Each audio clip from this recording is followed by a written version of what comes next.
제가 2025년도에 명일, 성덕, 광문 그래서 2학기 때 들었고 그리고 여기 명일 친구 같은 경우에는 1학기 때부터 계속 듣고 있는 친구인데 다행히 제가 담당하는 학교에서 전과목 올 1등급부터 뭐 영어 전교 1등 그리고 전과목 전교 1등 이렇게 다 이번에 나오게 됐어요. 그래가지고 정말 힘들게 또 긴장한다 그래서 이렇게 곰돌이 인형까지 안겨주면서 제가 아이들을 데리고 와봤습니다. 특히 영어라는 과목에 있어서 저런 상위권 친구들은 어떤 식으로 공부하고 있고 개별적으로 어떤 어려움들이 있을까 이런 부분들 궁금한 게 있으실 테니까 우리 아이들 통해서 저는 평상시에 이렇게 공부하고 있어요 이런 내용들 좀 정리해 보도록 하겠습니다.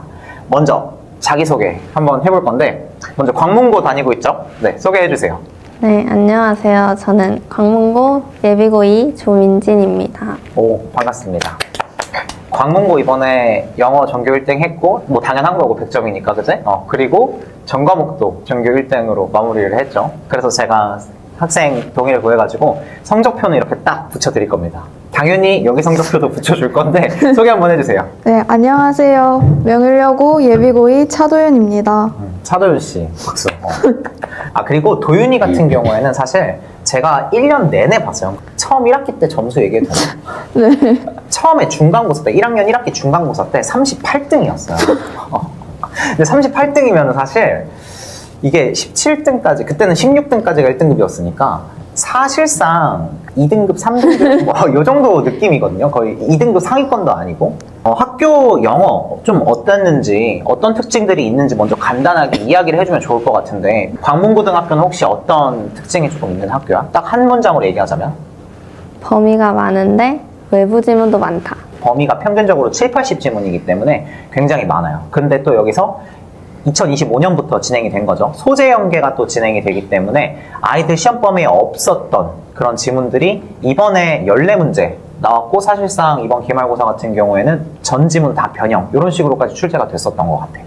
자, 그럼 명일여고는 혹시 어떤 스타일이 있을까요? 명일여고 딱 영어에 대해서 뭔가 간단하게 딱 말해줄 수 있다면? 저희 학교는 먼저 서술형이 너무 어렵고 객관식에서 선지도 좀 제가 느꼈을 때 어려운 단어들도 있었고 또 선생님이 2025년도에 새로 오시면서 그 시험 총 4번 봤잖아요. 근데 그 시험 4번 다 스타일이 너무 달라서 적응하는 것도 어렵고 난이도도 너무 왔다 갔다 거려서 1컷 예상하는 것도 되게 어려웠어요. 그리고 또 명일여고가 전교생이 지금 현재 1학년, 그러니까 예비고2 기준으로는 170명 정도예요. 그래가지고 사실상 1등급에 진입하기가 굉장히 어렵다. 왜냐면은 영어를 잘하는 아이들은 딱 어느 정도 기본적으로 숫자가 있는데 이게 광문은 지금 400명 넘지. 399명. 399명. 그래서 거의 1등급이 40명인데 여기는 20명도 안 되는 숫자니까 사실 1등급 진입하는 게 굉장히 어렵고 그리고 한 문제당 배점이 광문이 2점 몇 점. 문항수가 많기 때문에 근데 명일여고는 거의 한 문제당 배점이 거의 4점이에요.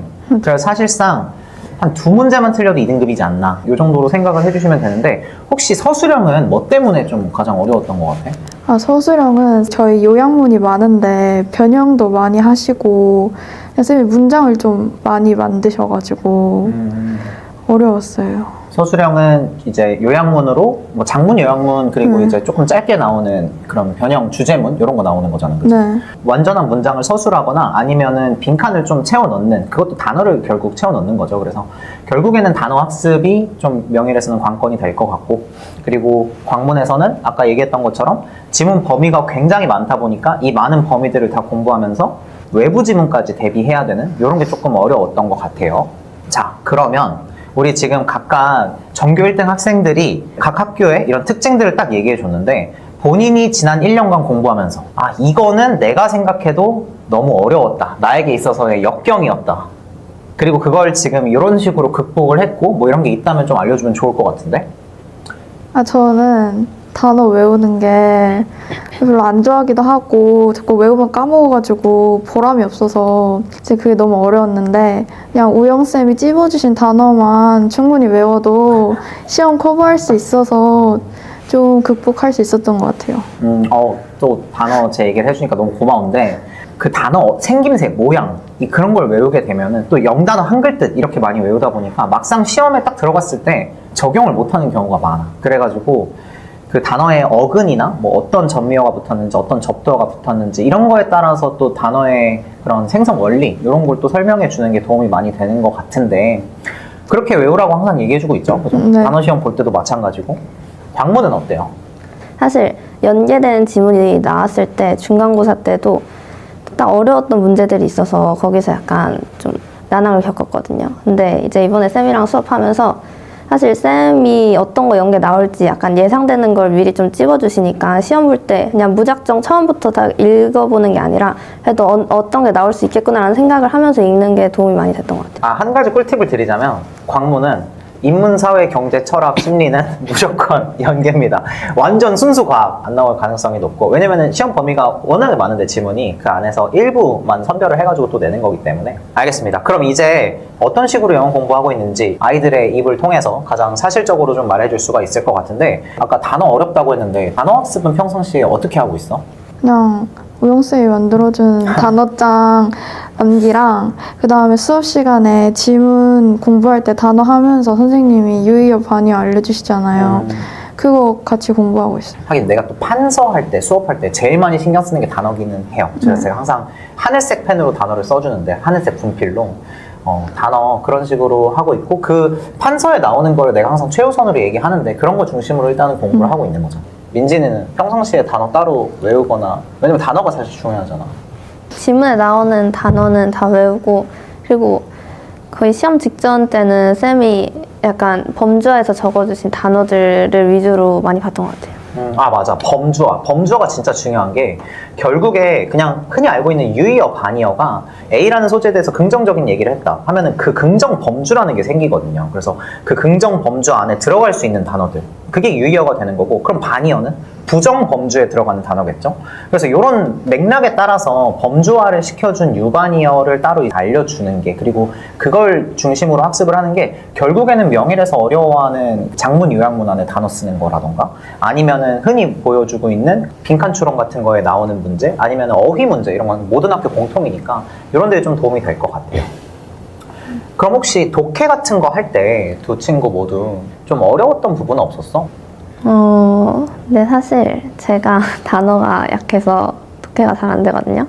근데 이제 뭐 시험 범위에 있는 지문은 그래도 여러 번 읽어보면서 혼자서 무조건 다 해석을 할 수 있게 연습을 했죠. 이게 약간 그 글만 보는 게 아니라 머릿속으로 좀 약간 쉽게 바뀌어서 이해를 했죠. 이게 항상 제가 아이들한테도 강조하는 게 아이들은 독해 학습을 하는 거잖아요. 해석 학습을 하는 게 아니라. 그래서 독해라는 거는 이걸 한글로 바꾸는 게 목적이 아니라 이 지문의 이야기를 저자의 의도대로 이해하는 게 가장 중요하다. 그런 얘기를 항상 아이들 수업할 때도 많이 하는데 해석이나 독해 이런 부분들은 혹시 평상시에 뭐 책을 많이 읽는다거나 이런 거 있나요? 물론 책 아직 알고 있긴 한데 저는 그 시험 지문 같은 경우에는 우영쌤이 일단 판서해 주신 거 수업 때 듣고 그 다음에 그거를 안 보고 그냥 제 말대로 좀 정리를 해본 다음에 우영쌤 판서 다시 보고 좀 제가 다시 한 거에서 없는 부분을 채워 넣으면서 공부하려고 하는 것 같고 그래도 이해 못하면 우영쌤한테 다시 물어보면 또 쉽게 설명해 주시고 막 그 카톡도 이만큼 보내주시고 맞아, 하니까 카톡은 제가 열심히 보내죠. 그죠? 제가 또 여자친구가 없기 때문에 답장해줄 사람들이 이런 애들밖에 없습니다. 질문하면은 뭐 평상시에 카톡이 울리질 않으니까 질문하면 바로 알아요. 그래서 거의 즉각적으로 대답을 해주는 편이고 이게 나 되게 중요하다고 생각하는 게 아이들한테 영어 공부를 정해봐 라고 하면 뭐 영어 공부에 대해서 어떻게 해야 되는 건지 말할 수 있는 아이들이 거의 없을 거예요. 그러니까 이 지문 공부를 할 때 뭐 어떻게 공부해야 돼? 뭐가 중요해? 라고 물어보면 대부분 몰라요. 그냥 한글 해석대로 뭐 내가 이해한 게 맞겠지 아니면 해석 읽어보고 어느 정도 이해된 것 같으면 됐어 이렇게 넘어가는데 사실은 그게 아니거든요. 그럼 이제 지문을 정리한다라고 했을 때 아까 전에 정리한다고 했는데 그럼 도대체 뭘 어떻게 정리하는 거야? 근데 지문에 데이부터 찝고 그 다음에 뭐 저자의 관점이나 이런 거 위주로 하는 것 같아요. 여기서 말하는 데이라는 거는 사실 저희 수업할 때 쓰는 이야기인데 지문의 큰 의미예요. 그래서 지문에서 다루고 있는 소재, 대상이 있고 그 대상에 따라서 방금 관점 얘기해 줬는데 제가 소팅해 놓은 관점이 있습니다. 그 관점에 따라서 이야기가 전개가 되는 거고 저는 물론 수업할 때 여기서 한 가지 더 더하면 학교에 따라서 조금 다르긴 한데 이야기가 전개되는 방식, 흐름 같은 경우는 또 따로 연결어 그러니까 접속사, 접속부사로 또 정리를 하거든요. 그래서 그런 부분들에 있어서도 좀 전체적인 흐름뿐만이 아니라 구체적으로 내가 이 지문을 어떤 의도를 가지고 공부해야 되는지까지 대의 중심으로 파악을 하는 게 그게 좀 도움이 된 것 같아요. 그럼 혹시 두 친구들은 어법 같은 건 안 어려웠어? 네, 저는 사실 중학교 때 문법을 진짜 꼼꼼하게 해놨어서 사실 이제 고등학교 와서는 문법 할 때 모르는 내용도 거의 없고 그래서 저는 수월하게 문법은 괜찮긴 했어요. 문법에 대한 개념을 잘 알고 있어도 문장을 봤을 때 이게 뭔가 문제를 풀 때 특히 딱 직관적으로 이게 지금 어떤 의도에서 출제된 어법 문제고 이게 왜 틀렸다 이게 좀 감이 안 오는 경우가 있을 수 있는데 혹시 그런 적은 없었어? 그래도 뭐 문제가 나온다 했을 때 그 문장을 그래도 몇 번 보다 보면 눈에 확 그래도 바로 들어왔던 것 같아요. 큰 어법에 대한 부담감은 없었고 가장 중요한 건 이렇게 될 수 있었던 이유가 중학교 때 문법에 대한 지식이나 그런 부분들을 충분히 다 어느 정도 해치우고 올라왔기 때문이다. 이렇게 생각해주면 될 것 같고 도윤이는? 아니, 저는 오히려 약간 반대로 좀 감으로 뭔가 이상해서 좀 찍는 감이 없지 않아 있어가지고 정답률도 좀 낮았는데 그 선생님이 그 따로 해주시잖아요. 문법을 회차 돌릴 때. 그때 좀 확실하게 정리가 돼서 시험 볼 때는 괜찮았던 것 같아요. 저희가 또 그 학교에 따라서 조금 범위에 따라서 다르긴 한데 4회독에서 5회독 정도를 해요. 그 중에 학교 공통으로 2회독이 어법 회독으로 진행을 하고 있어가지고 그때는 전지문, 어법만 따로 돌리거든요. 그래서 그 회독 이야기를 해준 것 같습니다. 사실 암기나 이런 부분에 있어서도 되게 걱정 많이 하지 않았어? 맞아요. 맨날 쌤한테 이거 암기해야 되는지 물어보기도 하고 저보다 잘하는 애들이 학교에서 하루 종일 그 보면서 암기하고 있으니까 영어 중학교 때 공부한 것처럼 그래서 뭔가 되게 불안했었어요. 맞아. 또 명일은 1학년 1학기 기준으로는 전지문이 20지문이 안 돼요. 시험 범위가. 2학기 넘어가면 거의 한 30지문 정도 되는데 근데 중요한 건 광문 50지문, 60지문, 70지문 이러니까 광문은 아예 사실 암기하는 것 자체가 말이 안 되는 그런 거였고 명일은 또 하면은 해볼만 하겠다 싶었을 수도 있긴 해. 근데 제가 수업을 하면서 모든 아이들, 모든 학교 공통적으로 이야기하는 게 이거는 학교의 지문에 변형이 있던 뭐 연계가 되던 안 되던 이거에 상관없이 한 지문도 안 외워도 된다. 한 문장도 안 외워도 된다. 이 얘기를 항상 하는데 처음에 이제 점수가 낮았었기 때문에 또 상위권 아이들 보통 중학교에서 암기식으로 많이 공부하고 올라온 아이들이 많이 또 지문 암기를 하게 되니까 다 보니까 옆에서 보고 있는 입장에서 조금 불안했던 것 같아. 근데 결국에는 전교권 갔잖아. 한 학기 만에. 그치? 전교권 가고 그러고 나서 지금 이제 전교 1등도 당당하게 전과목 1등급으로 다 찍고 있습니다. 그래서 얘기하잖아. 전혀 암기할 필요 없다고. 아니, 그냥 선생님이 뭔가 서술형 나올 것 같은 지문 거의 그 전범위에서 한 두세 문장 되잖아요. 그냥 그것만 외우면 맞아. 마지막에 특히 이거 미리 말 안 해줘. 직보? 막 일주일 전 이렇게 말해주는데 진짜 마지막 순간에 아직도 모르겠다 이러면 이건 마지막에 외우자 이렇게 하고서 딱 마지막에 주긴 합니다. 당연히. 어쨌든 점수는 뽑아야 되니까.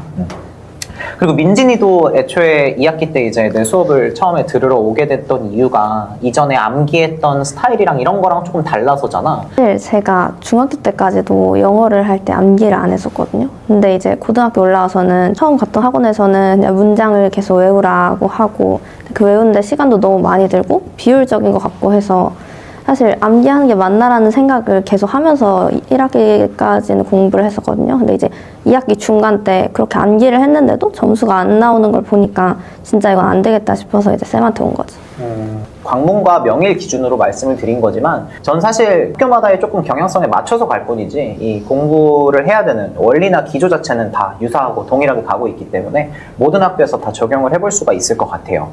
자, 그럼 번외로 지금 또 방학이잖아. 방학 때는 혹시 어떻게 공부하고 있어?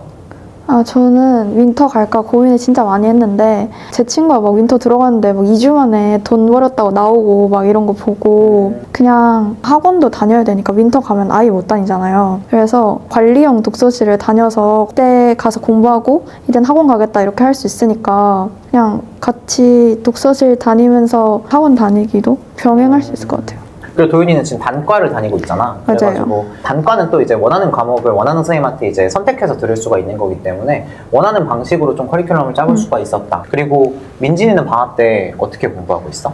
저는 그냥 뭐 학원 다니면서 뭐 숙제하고 그러는데 사실 제가 지금까지 방학 때 맨날 약간 늦잠 자고 이러면서 시간이 아깝다는 생각을 많이 했었거든요.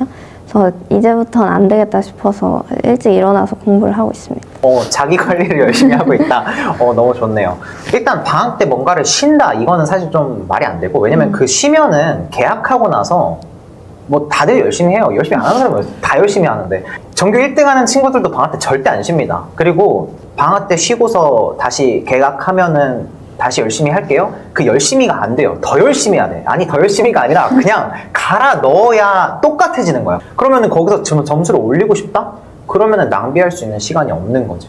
그럼 이제 진짜 마지막으로 이제 예비고1 아이들이 중학교에서 고등학교 올라올 거예요. 그러면서 이 고등 영어라는 걸 처음 이렇게 접하게 될 텐데, 우리 뭐 대단한 건 아니지만 미리 고등 영어를 경험해 본 선배님 입장에서, 그리고 또 성공적으로 경험한 거잖아. 전교 1등 찍고 있으니까. 그러면은 이 선배님들이 우리 아이들한테, 그리고 어머님들한테 또 해줄 수 있는 한마디가 있다면, 원세 이런 느낌으로 민지 해볼까? 일단 저희 학교는 범위가 정말 많기 때문에 다 암기하고 들어간다? 거의 불가능에 가깝고요. 암기를 다 한다고 해도 뭐 50점 맞을 수 있어도 90점? 절대 불가능이다. 그러니까 이제 암기를 해야 한다는 그런 강박관념에서 벗어나고 그냥 지문 이해를 중점적으로 하면서 소재 연계 같은 거는 뭐 선생님이 해주시는 거를 잘 따라가다 보면 분명히 좋은 점수를 얻을 수 있을 거라 생각을 합니다.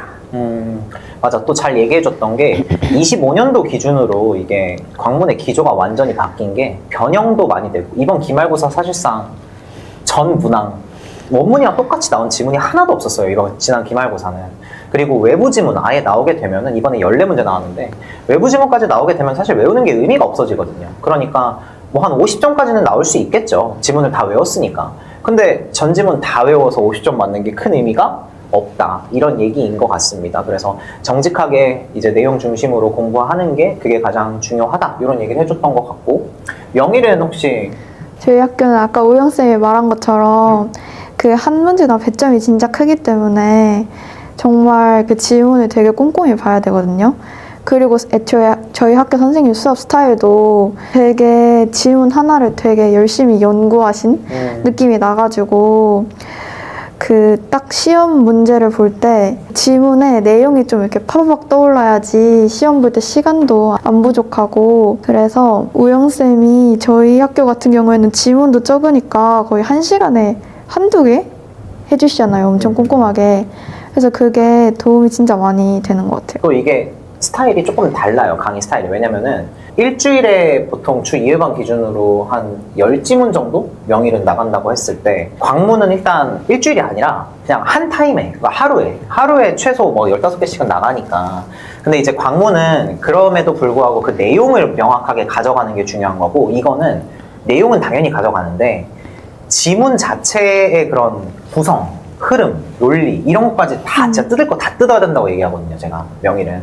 그래서 그런 포인트들이 좀 있다. 그래서 명일은 최대한 꼼꼼하게 가져가는 게 중요하고, 그리고 광문은 암기 절대 안 되고, 그리고 내용 이해 중심으로 연계 포인트 잘 따라오면서 가져가는 게 가장 중요할 것 같다. 이런 얘기였습니다. 그래서 저희 이 영상을 보시는 우리 학부모님들이나 아이들도 충분히 좀 도움을 많이 받아갔으면 좋겠어요.